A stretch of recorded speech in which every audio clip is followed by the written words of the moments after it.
Alright guys, welcome back to another video. Kicking this video off with another commentary, this time taking you through my leg workout. Now it's actually been quite some time since I've done a full leg workout. I think probably the last time was probably before I left for India. So it's been a few months, but in saying that, I've obviously just been focusing on the main goal, which is trying to get my first dunk on 10 feet. But like I said in the previous video, I'm sort of putting dunking on the side just for a little bit, just so my knees can recover, and bringing lifting back, focusing on that, trying to get stronger, and just go through the motions and things like that. So started off with some hang cleans. As you can see, they actually went pretty well. First two sets I did 40 kilos, and for this set right here I did 45. Did 3 sets of 3 like I normally do. I don't usually change the sets or the reps with hang cleans. I'll usually just try to get a really good set of 3 reps, and then if that feels good, what I'll do is just increase the weight. So from there, for my secondary movement, I moved on to some box squats. 3 sets of 5 today, but usually week by week my sets and reps will change for the box squat with something called linear progression, which just means the overall volume will decrease and the weight will get heavier. But since I haven't done box squats too much recently, I thought I'd just do 3 sets of 5, which is a good rep range just to build some strength and focus on some technique. Technique felt good, everything felt good, and also got that plate on the box just to reduce that range of motion, which will help put less stress on my knees. Now for the tertiary movement, I like to do front squats. What front squats do is just put a lot more pressure on the quads, therefore putting more stress on the knees. Now I do like doing these, one, because they do help with my patellar tendonitis as long as I don't go too heavy.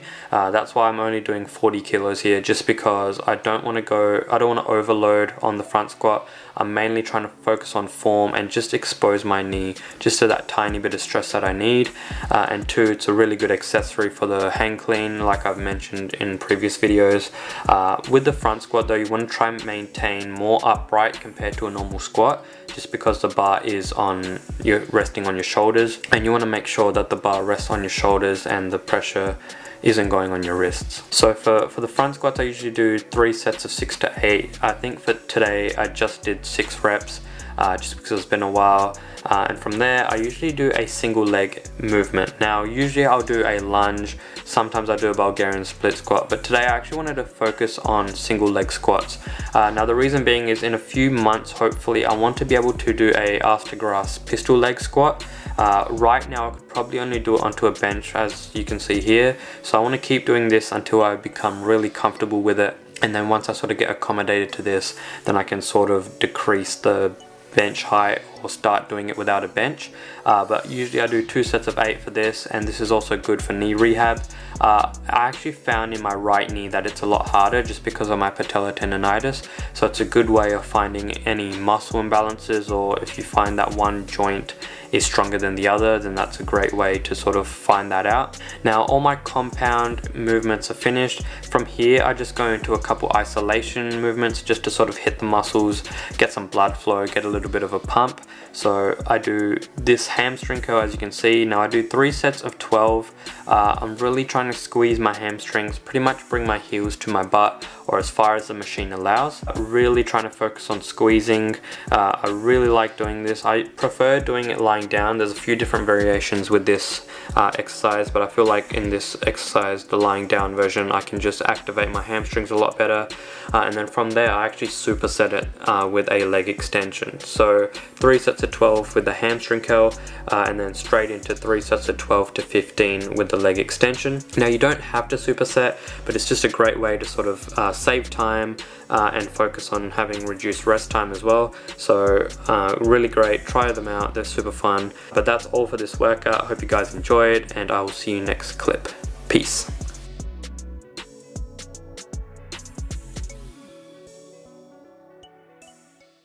Alright guys, at the courts now. Now it isn't a dunk session today, I just wanted to come in a couple days before my dunk session. It's currently Wednesday and I plan on dunking on Friday. The reason being is, one, I got a new ball and I really just want to break it in, because the reason I got a new ball is I want to get a ball that bounces high enough.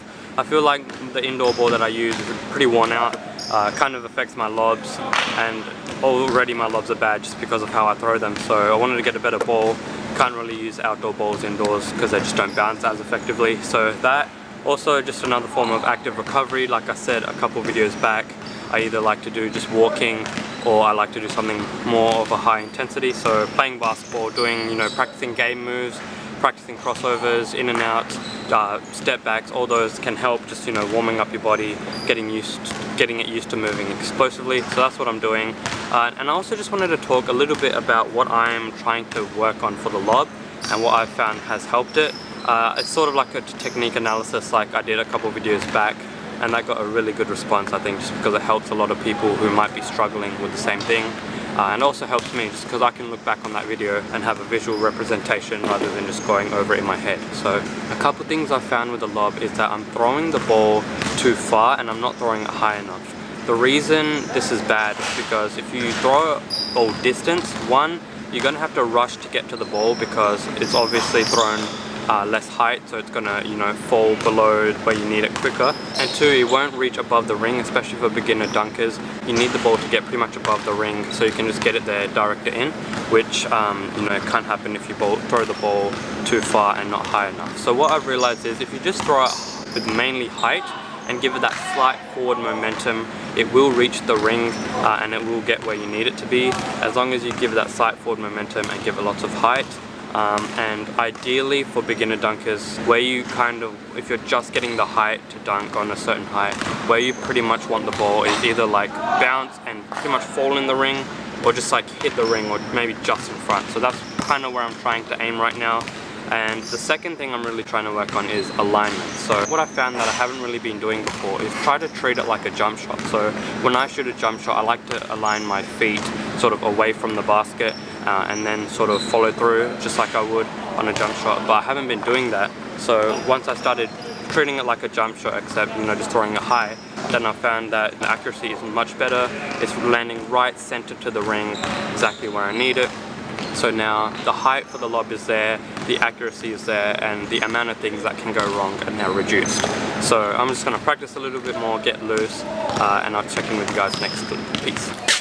Okay guys, beautiful day outside, so I just thought I'd end the video outside talking about what I wanted to sort of talk about for a little while, and also what I'm experiencing lately, and that is sort of understanding and just listening to your body and what it needs. And what I mean by that is, I think a lot of the time people think the main thing about working out in terms of motivation is, you know, you just got to get the motivation, you just got to train and, you know, do whatever needs to be done. But on the other end of the spectrum, for people, you know, who really enjoy it, who just enjoy the process of working out and dunking, sometimes it can go overboard, you can overtrain, your body just might be really injured and just needs some time to just, you know, rest and rejuvenate. And that's what I wanted to talk about, is on the other end of the spectrum, instead of, you know, getting the motivation to work out, it's actually trying to get the discipline to know when you need to sort of give your body a rest, to prevent overtraining, to prevent injuries. And that's exactly what I'm facing now. This series I've been taking very seriously. I've been trying to jump, you know, at least 2-3 times a week, and I think that's just taken a toll on my body recently, just because I don't think my body can handle that very well. So I'm at that point where I sort of need to tell myself, okay, maybe cut it down for a bit, prevent jumping maybe just for 2-3 weeks in total, let your body recover, and that way I can sort of reset myself, come back a couple weeks later and start fresh. And that really takes discipline, you know, especially when you really enjoy doing something. It's hard to stop it, even if it's for a short time, but it really is important, because it's not about just working hard but working smart. And if you're just going to push yourself to the point of overexertion and injury, then that's not working smart at all. So I think a lot of people, they say, oh, this person can dunk twice a day, this person can dunk 3 times a week, you know, every day, whatever it is. But, you know, everybody's body is different. You got to sort of find what works for you, and then form a routine based around what your body can handle. So for me, I try form a weekly routine or program based around dunking maybe 1 or 2 times, because that's really all I can handle at the moment. So try find what works for you. Yes, you want to have motivation to get out there, to get work done, to put in work to get your workouts done, whatever. But for people, you know, who enjoy it, who want to get an elite level, there's times where you need to sort of back off for a bit, listen to your body, have that discipline, so you can still go at 100%. So that's all I wanted to talk about. Hope you guys enjoyed this talk. Hope you guys enjoyed the video. Make sure to like, subscribe, turn on post notifications, and I'll see you on the next video. Peace. Like sitting on the bench. Hey.